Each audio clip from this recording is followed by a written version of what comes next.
Hi, how are you doing? This is Pastor Cheryl.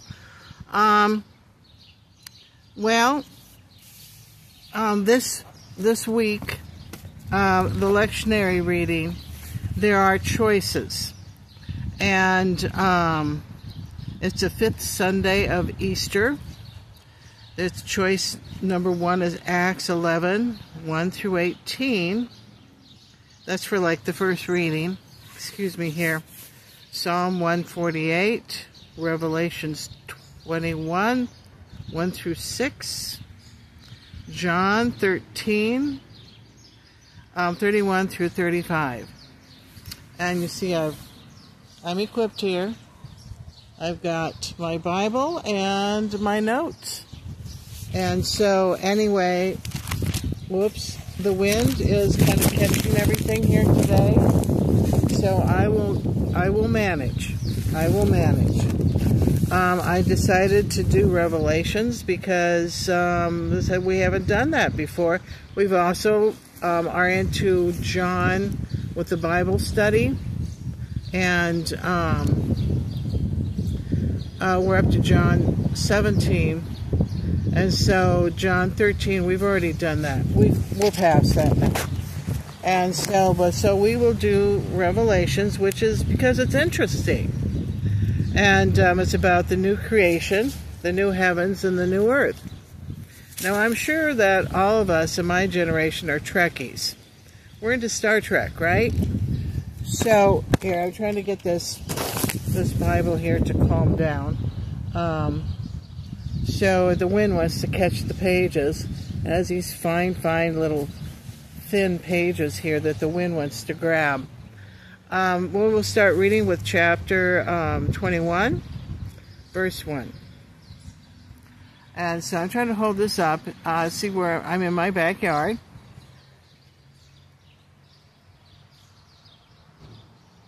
And with the trees are in full bloom now. And we've got all this crazy stuff all over the place. And they're pretty lawn flowers. And so, anyway, we are starting to read this. Then I saw a new heaven and a new earth, for the first heaven and the first earth had passed away, and the sea was no more. In other words, no ocean. I saw the holy city, the new Jerusalem, coming down out of the heaven from God, prepared like a bride adorned for her husband. In other words, it's beautiful. Then I heard a loud voice from the throne. Look, God's dwelling. It's with humanity, and he will live with them. They will be his people. God himself will be with them and be with their God. He will wipe away every tear from their eyes. Death will be no more. Grief, crying, and pain will be no more because of the previous things and passed away. Then one seated on the throne said, I'm holding this, said, look, I am making everything new. He also said, write, because these words are faithful and true. Then he said to me, it is done. I am the Alpha and the Omega, the beginning and the end. I will freely give to the thirsty from the spring of water of life.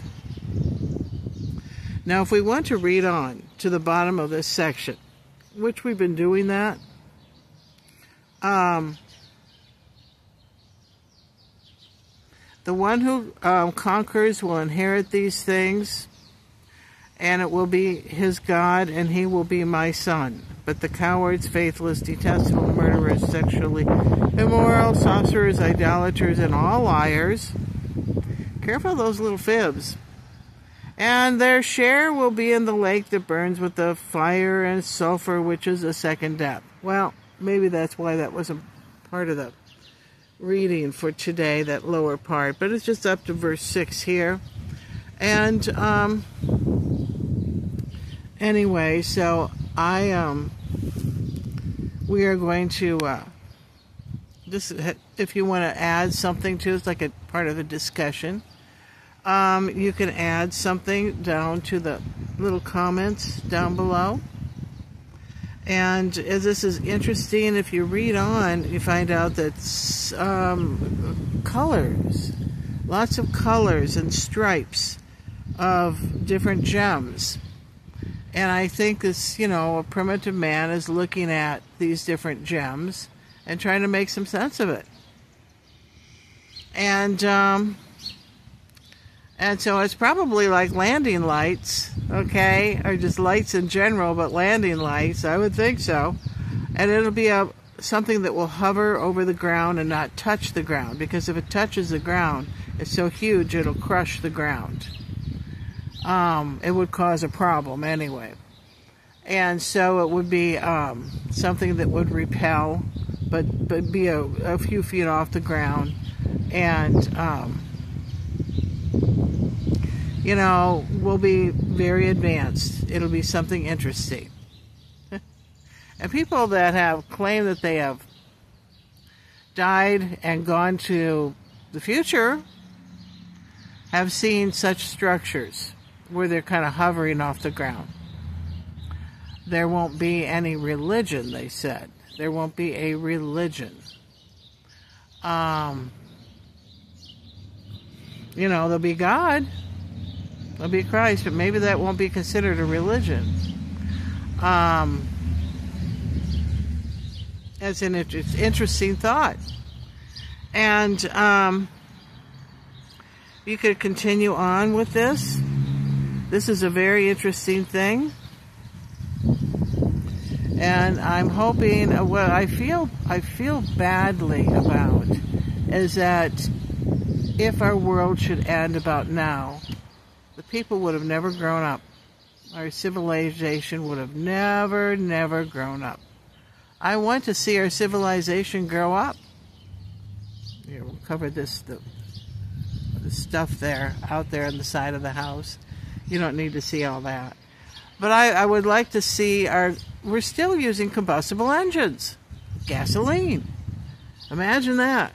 How primitive, right? We should be past that.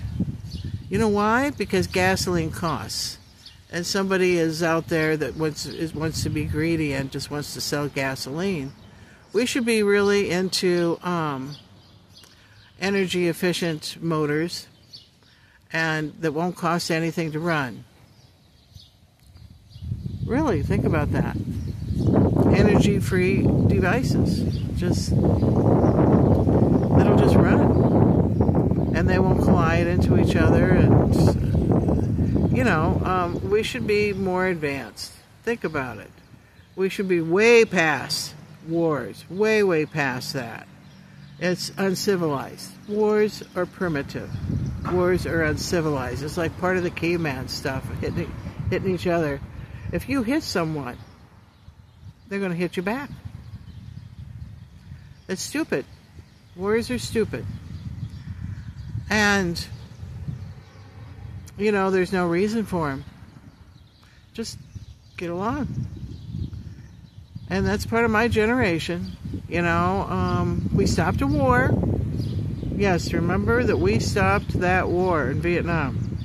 We stopped a war. And anyway, it just said once, and I went to a doctor's office about a week or so ago, and I noticing that everyone there was older, about my age. And I said, "Hey, I remember Woodstock," and they all went, "Yay!" And they all look old now. In fact, there was a woman there that looked really old, and she was younger than me. You never know how people are going to age. You just never know. And so, anyway, some of these fuzzy wuzzies go in there. Look at this stuff. What is that? What is this stuff? It's coming from the tree. It's all over the place. And, there's gobs of it here. Wow, huh? Gobs of it. But anyway, hit the little like button and the little like button, the thumbs up, and subscribe, and you'll get more of these. And so anyway, I'll see ya. Sure, bye-bye.